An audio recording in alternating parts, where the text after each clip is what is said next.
Ahí está. Muy bien. Llegamos a nuestra última clase, aunque para los que van a estar mirando este video es la cuarta antes de la última.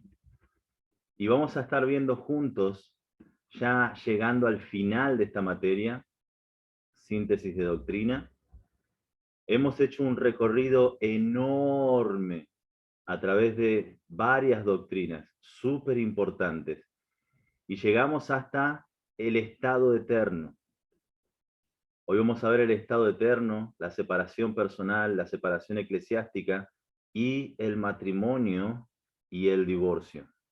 Y con esto terminamos la clase de síntesis de doctrina. Fue un recorrido largo, no solamente este bloque, sino también el anterior. Y agradezco al Señor por ustedes, agradezco al Señor por la paciencia de cada uno de ustedes, la constancia, y los felicito por haber estado llegando al final de esta clase. Así que hoy juntos vamos a ver el estado eterno. ¿De qué se trata esto del estado eterno? ¿Qué es lo que creemos acerca de la eternidad? ¿Y cuáles son los versículos que sostienen nuestra creencia? Así que vamos a nuestras notas, ¿les parece? Si las tenés digitalmente o si las tenés en físico. Si la tenés digitalmente es la página número 38. Si lo tenés en físico es la página número 34. ¿Sí? 38 o 34, depende qué es lo que tengas. Oh, perdón, no tenía que tocar eso yo. Ahí está. Volvimos. Muy bien, el estado eterno. Si te estás preguntando si oramos antes de esto, sí, oramos antes de esto. Tenemos versículo para memorizar. Filipenses capítulo 1, verso 21. Es uno de los más sencillos, es uno de los más cortos, pero también es uno de los que muestran un compromiso profundo con el Señor. Y ustedes lo saben, porque para mí el vivir es Cristo. y el morir es Ganancia. ganancia. El vivir es Cristo, el morir es ganancia. ¿Qué es lo que creemos en cuanto al estado eterno, lo que sucede después de esta vida? Bueno, creemos en la resurrección corporal de los justos, obviamente, y los injustos. Es decir, tanto personas perdonadas, regeneradas y salvadas por el Señor Jesucristo, como personas condenadas a un castigo eterno por su propio pecado, tanto unos como otros van a resucitar corporalmente. Eso lo vemos en Juan capítulo 5, verso 25 al verso 29. Te voy a pedir a Andrea si podrías leer Juan 5, 25 al 29. Allí está en la pantalla. Sí.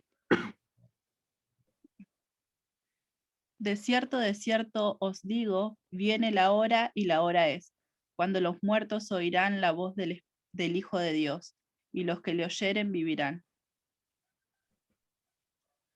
Hasta el 29. Sí. Ok. Porque como el Padre tiene vida en sí mismo, así también ha dado al Hijo el tener vida en sí mismo. Y también le dio autoridad de hacer juicio, por cuanto es el Hijo del Hombre. No os maravilléis de esto, porque vendrá hora cuando todos los que están en los sepulcros oirán su voz, y los que hicieron lo bueno saldrán a resurrección de vida, mas los que hicieron lo malo a resurrección de condenación. Es decir, van a resucitar tanto los creyentes como los incrédulos.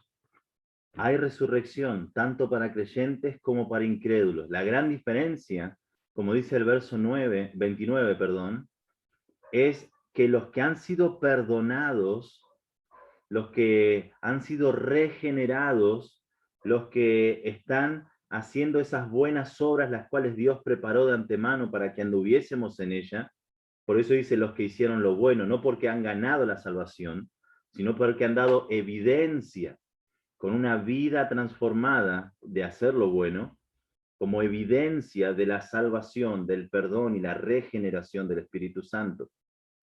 Entonces, los que han sido perdonados, regenerados, saldrán a resurrección de vida, mas los que hicieron lo malo, los que rechazaron el Evangelio, los que se apartaron del Señor, los que no quieren saber nada porque sus obras son malas, nos dice Juan 3, porque hacen lo malo, a resurrección de condenación. Es decir, va a haber una resurrección para los que han sido perdonados de vida, para los que han sido condenados por sus propias obras, no por la maldad de Dios. Dios no es malo, Dios es el juez justo. Los que han hecho lo malo, se han alejado del Señor porque sus obras eran malas, nos dice Juan capítulo 3, saldrán a resurrección de condenación. Por este y otros pasajes es que creemos en la resurrección corporal de los justos y de los injustos. También tenemos Romanos capítulo 2, versos 6 al 10. Lucas, ¿podrías leerlo, por favor? Sí. Romanos 2, 6 al 10 dice, el cual pagará a cada uno conforme a sus obras. Vida eterna a los que perseverando en bien hacer, buscan gloria y honra e inmortalidad. Pero ira y enojo a los que son contenciosos y no obedecen la verdad, sino que obedecen la injusticia, tribulación y angustia sobre todo ser humano que hace lo malo, el judío primeramente y también el griego, pero gloria y honra y paz a todo lo que hace lo bueno, al judío primeramente y también al griego. Amén, amén. Romanos, en esa parte de su argumento, en el capítulo 2, habla sobre que Dios, al juzgar, a diferencia de los hombres, Él es un juez justo. Por eso comienza en el verso 6 el argumento de que el cual, a diferencia de los hombres, Dios como juez justo, pagará a cada uno conforme a sus obras. Dios salva porque es bueno, pero no condena porque es malo. Condena porque Él es justo. Pagará a cada uno conforme a sus obras. Va a haber vida eterna a los que han sido transformados, pero condenación a los que se han apartado, han dejado, han rechazado el Evangelio del Señor Jesucristo. Y recuerden, si tienen su Biblia ahí a mano, vayan a Juan capítulo 3. Sé que es un pasaje súper conocido, y si no lo conoces deberías memorizarlo entero. Juan capítulo 3. De los más conocidos es el verso 16, pero no es el único en ese capítulo. Fíjense lo que dice en el verso 18. Verso 16, ultra conocido porque de tal manera amó Dios al mundo, que ha dado a su Hijo unigénito para que todo aquel que en él cree no se pierda, mas tenga vida eterna. Estoy en Juan capítulo 3, verso 16. Verso 17, porque no envió Dios a su Hijo al mundo para condenar al mundo, sino para que el mundo sea salvo por él. El propósito de Dios, no solamente lo dice acá en Juan, sino también en Pedro, no queriendo que ninguno perezca, sino que todos procedan al arrepentimiento. El propósito de Dios es salvar a través de Jesucristo. Miren lo que dice el verso 18. El que en él cree no es condenado, pero el que no cree ya ha sido condenado, porque no ha creído en el nombre del unigénito Hijo de Dios. Y esta es la condenación, que la luz vino al mundo y los hombres amaron más las tinieblas que la luz. La salvación vino y los hombres amaron más las tinieblas que la luz. Ahora, ¿por qué los hombres amaron más las tinieblas que la luz? ¿Qué dice el texto del verso 19?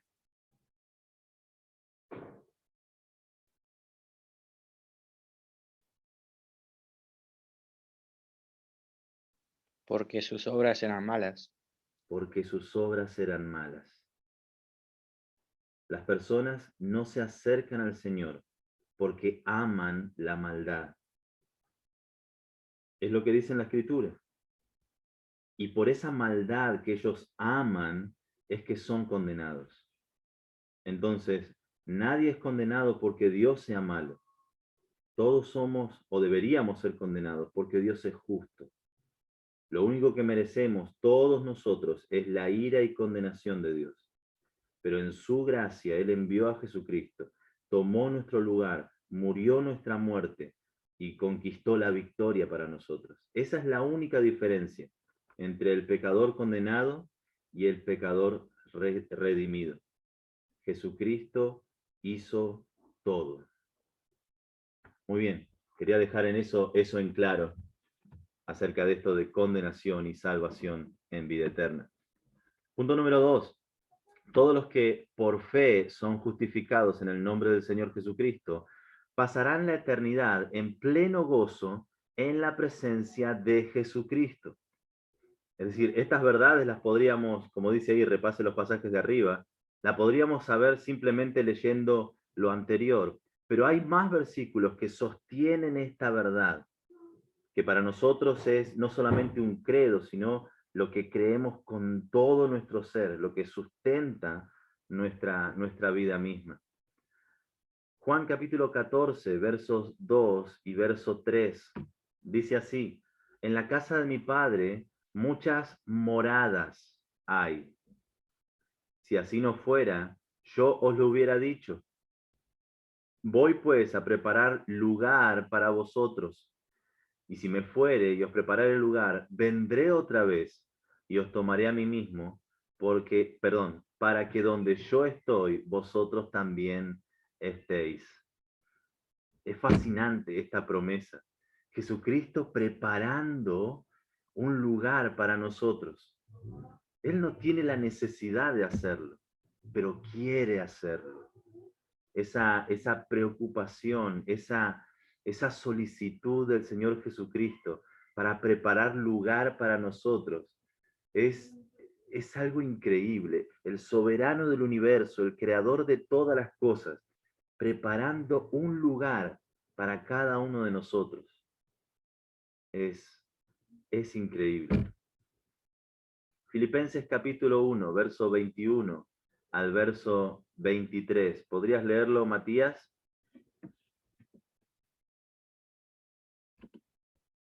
Dice, porque para mí el vivir es Cristo y el morir es ganancia, mas si el vivir en la carne resulta para mí en beneficio de la obra, no sé entonces qué escoger, porque de ambas cosas estoy puesto en estrecho, teniendo deseo de partir y estar con Cristo, lo cual es muchísimo mejor. Amén. La esperanza, si bien termina diciendo con confianza que Él espera quedar para que sea aprovechamiento a los hermanos y a la obra, esa confianza de Pablo. Recuerden, él está escribiendo la carta a los filipenses desde la prisión. Es una de las cartas de la prisión. Y allí en la prisión donde está, viendo que había quienes predicaban por contienda, él decía, Cristo es predicado, yo me gozo igual. Esa actitud que él podía tener de gozo en un calabozo oscuro, en un calabozo húmedo, repleto de pestes y olores, es solamente la esperanza de vida eterna brotando por cada uno de los poros del apóstol Pablo. Él estaba tan convencido de que la próxima vida iba a ser mejor con Jesucristo, que miren lo que dice, teniendo deseos de partir y estar con Cristo, lo cual es muchísimo mejor. Él no estaba aferrado a esta vida. Él no estaba diciendo, Señor, yo quiero vivir un día más. Él estaba anhelando estar con el Señor. Estaba expectante, sabiendo que su vida estaba llegando al final.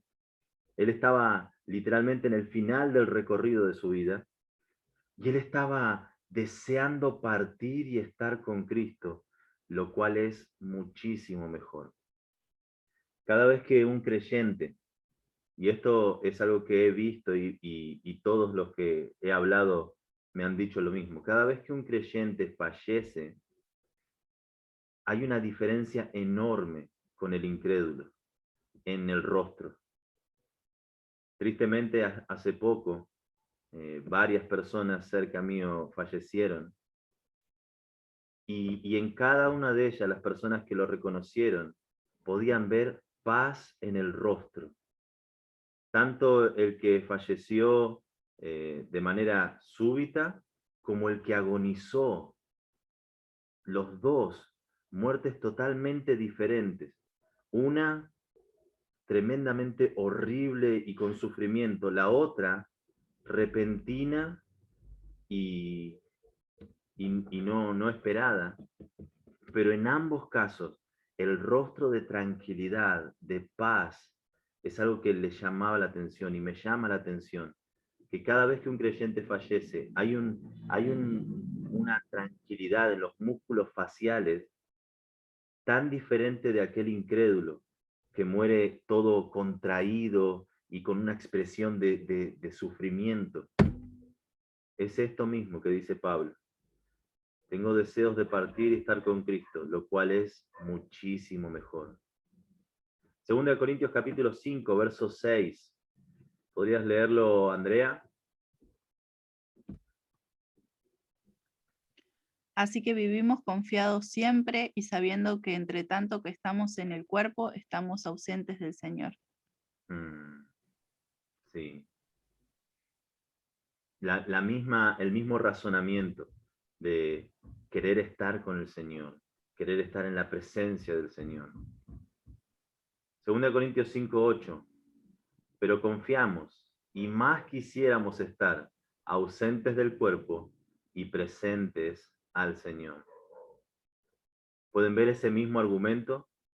La misma manera de pensar. Obviamente es el mismo escritor, Pablo, y su manera de pensar no ha cambiado a lo largo de los años. Para él morir era ganancia. Para él estar con Cristo era muchísimo mejor. Incluso ahí en Corintios, no estaba muy lejos del comienzo de su ministerio, diciendo, quisiéramos estar ausentes del cuerpo y presentes al Señor. No es que él quería estar con Cristo, como dicen Filipenses, porque sabía que ya estaba viejo, llegando al final de su vida. No, ha sido una constante en su vida. Saber de que estar en la presencia del Señor era muchísimo mejor que estar viviendo en este mundo. Tesalonicenses capítulo 4, versos 13 al 18. Permítame ver, así sé quién leyó y quién no. Kevin, ¿podrías leer Tesalonicenses 4? Tampoco queremos, hermanos, que ignoréis acerca de los que duermen, para que no os entristezcáis como los otros que no tienen esperanza. Porque si creemos que Jesús murió y resucitó, así también traerá Dios con Jesús a los que durmieron en él. Por lo cual os decimos esto en palabra del Señor, que vivimos, que habremos quedado hasta la venida del Señor, no precederemos a los que durmieron. Porque el Señor mismo, con voz de mando, con voz de arcángel y con trompeta de Dios, descenderá del cielo, y los muertos en Cristo resucitarán primero. Amén. Luego nosotros, los que vivimos, los que hayamos quedado, seremos arrebatados juntamente con ellos en las nubes para recibir al Señor en el aire, y así estaremos siempre con el Señor. Por tanto, alentaos los unos a los otros con estas palabras. Amén. Qué hermoso. No lo dice ahí, pero es 1 Tesalonicenses 4. Para que no os entristezcáis como los otros que no tienen esperanza. Cuando alguien cercano fallece, la tristeza es inevitable. Pero la desesperanza no es una opción para el creyente. Nosotros tenemos una esperanza. Y recordar esto, de que los muertos en Cristo resucitarán primero. Luego nosotros, los que vivimos, los que hayamos quedado, no precederemos a los que durmieron. y seremos, como dice el verso 17, arrebatados juntamente con ellos en las nubes para recibir al Señor en el aire. Esta es la imagen de lo que sería el rapto de la iglesia. Y me fascina cómo termina el capítulo, el verso 18. Alentaos unos a otros con estas palabras. Cuando a alguien cercano le toque partir, te animo con todo mi corazón a que vayas a 1 Tesalonicenses 4. Es un bálsamo para el alma, es un consuelo para el corazón, poder ver las cosas a través de los lentes de la eternidad. Entonces, creemos en la resurrección corporal de los justos y los injustos. Creemos que todos los que por fe son justificados en el nombre del Señor Jesucristo pasarán la eternidad en pleno gozo en la presencia del Señor. Y creemos que los que en impenitencia e incredulidad rechazan la oferta de misericordia y gracia de Dios pasarán la eternidad en castigo eterno en el lago de fuego. El lago de fuego es el castigo final. Incluso Satanás será lanzado al lago de fuego, el infierno será lanzado al lago de fuego, y los incrédulos serán lanzados a ese lago de fuego. Es el lugar de castigo final. Segunda Tesalonicenses capítulo 1. Lo podrías leer. A ver, ¿quién está? Lucas, te toca a vos. Bueno, son de Tesalonicenses 1:6 al 9. Porque es justo delante de Dios pagar con tribulación a los que os atribulan.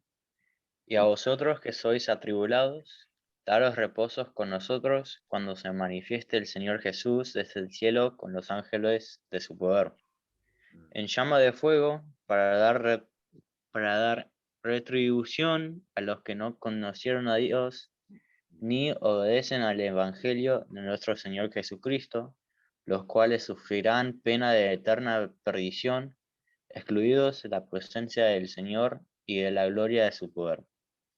Amén. Recuerden, ¿por qué es que las personas no se acercan a Dios? Juan 3. ¿Por sus malas obras? Porque sus obras son malas, porque aman más hacer la maldad que al Señor. Esa es la razón por la que las personas no se acercan a Dios. Esa es la razón por la que no conocen a Dios, como dice el verso 8, ni obedecen al Evangelio de nuestro Señor Jesucristo. No porque les sea difícil de creer, sino porque no quieren abandonar el estilo de vida que llevan.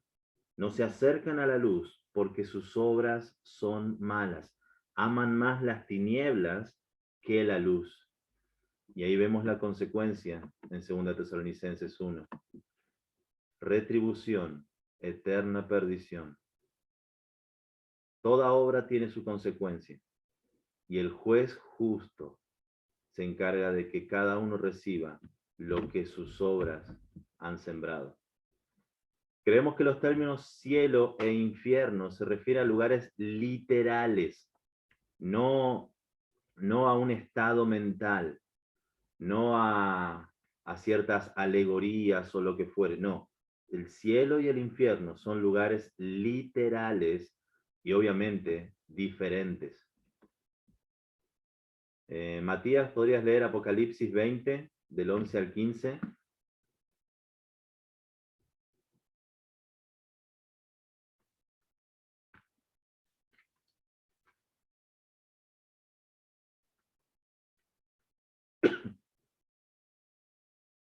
¿Estás ahí, Matías? El cual huyeron la tierra y el cielo. Podrías volver a ningún lugar. empezar porque estaba en mute. Y vi un trono blanco y al que estaba sentado en él, de delante del cual huyeron la tierra y el cielo, y ningún lugar se encontró para ellos. Y vi a los muertos, grandes y pequeños, de pie ante Dios, y los libros fueron abiertos, abiertos, y otro libro fue abierto, el cual es el libro de la vida, y fueron juzgados los muertos por las cosas que estaban escritas en los libros, según sus obras. Y el mar entregó los muertos que había en él, y la muerte y el Hades entregaron los muertos que había en ellos, y fueron juzgados cada uno según sus obras. Y la muerte y el Hades fueron lanzados al lago de fuego. Esta es la muerte segunda.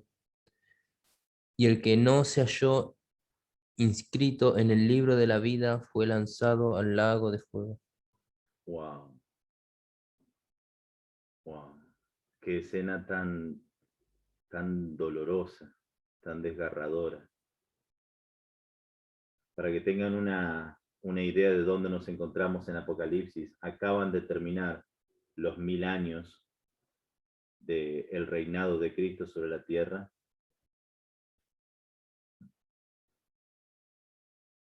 Y al final de estos 1000 años, Satanás es desencadenado para engañar a las naciones, hacen guerra contra el Cordero. Obviamente el Cordero los vence en la batalla de Armagedón. Y luego de esto comienza este juicio. En teología se lo conoce como el juicio del gran trono blanco, y es como comienza el verso 11. Vi un gran trono blanco. Y la característica de este juicio es que en ese juicio solamente hay condenación. El libro de la vida es abierto solo como testigo de aquellos que rechazaron al Señor Jesucristo. Y la muerte, dice el verso 13, la muerte y el Hades o el infierno entregaron los muertos que había en ellos y fueron juzgados cada uno según sus obras. Verso 14, la muerte misma y el infierno mismo son lanzados al lago de fuego, junto con Satanás, junto con los demonios. Y el que no se halló inscrito en el libro de la vida, es decir, el que no aceptó a Jesucristo, el que rechazó al Señor Jesucristo, el que no quiso saber nada con el Evangelio porque sus obras eran malas y amaron más las tinieblas que la luz, fue lanzado al lago de fuego, esa segunda muerte. No hay redención en ese lugar. No hay perdón. Ahora es el momento de salvación. Pero en ese momento no va a haber misericordia, sino solamente justicia.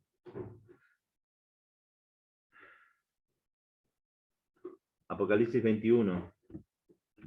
Una pregunta. Sí, ¿Qué quiere decir que la muerte y el Hades fueron lanzados al lago de fuego? quiere ¿Qué decir quiere que decir? todo lo malo, todo lo que es condenable, ya no va a tener parte en lo que será el cielo nuevo y la tierra nueva. La muerte no va a reinar, no va a haber muerte literalmente en el cielo nuevo y tierra nueva, porque justo después de esta escena comienza el capítulo 21. Vi un cielo nuevo y una tierra nueva, porque el primer cielo y la primera tierra pasaron y el mar ya no existía más. Y habla acerca de esta santa ciudad, la Nueva Jerusalén, y donde no va a haber muerte, no va a haber dolor, no va a haber condenación. Esa es la idea. Literalmente, la muerte ya no va a existir. Y el lugar de condenación, que es el infierno o el Hades, tampoco va a existir. Sino que el plan original del Señor Jesucristo, el plan original de Génesis capítulo 1, de Dios habitando con la humanidad en perfecta armonía, finalmente se va a cumplir. Dios es un Dios determinado, y lo que Él decide hacer, lo va a hacer. Y si bien en el principio el hombre se desvió, desobedeció, y tenemos miles de años de desobediencia, va a llegar un momento donde ese plan perfecto de Dios se va a ejecutar a la perfección. Y ya no va a haber más muerte, ya no va a haber dolor, ya no va a haber condenación. Esa es la idea de que la muerte y el Hades son lanzados al lago de fuego. No van a existir en este cielo nuevo y tierra nueva. No sé si expliqué algo o era otra la pregunta. No, sí, lo dijiste bien. Ok, Respondió a la pregunta, sí. le di con la flecha. Bien. Muy bien, Apocalipsis capítulo 21. Ah, bueno, justo. Vi un cielo nuevo y una tierra nueva, porque el primer cielo y la primera tierra pasaron y el mar ya no existía más. Miren esta escena. Después del dolor desgarrador de la escena anterior, miren la gloria de esta escena. Y yo, Juan, vi la santa ciudad, la nueva Jerusalén, descender del cielo de Dios, dispuesta como una esposa, preparada, ataviada para su marido. Y oí una gran voz del cielo que decía: he aquí el tabernáculo de Dios con los hombres. Esa intimidad que Dios quiso desde Génesis, ahora se hace real. Y Él morará con ellos, y ellos serán su pueblo, y Dios mismo estará con ellos como su Dios. Este deseo que Dios tiene de que ninguno perezca, de que todos procedan al arrepentimiento, que haya comunión con Él, en ese momento se va a cumplir de manera perfecta, total, plena. Enjugará Dios toda lágrima de los ojos de ellos. Y ya no habrá muerte, ni habrá más llanto, ni clamor, ni dolor, porque las primeras cosas pasaron. Todo el dolor, toda la condenación va a ser consolada por Dios mismo. Yo no puedo entender cómo Dios se va a ocupar personalmente de mí en la eternidad.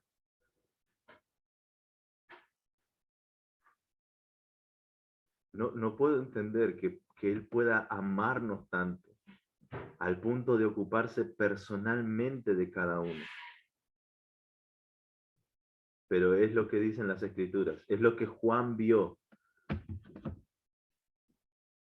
en ese viaje al futuro.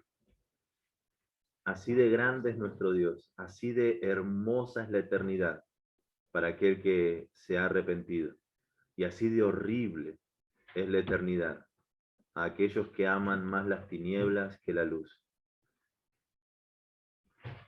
Muy bien, vamos a tomar 5 minutos y en 5 minutos volvemos para seguir con la separación personal.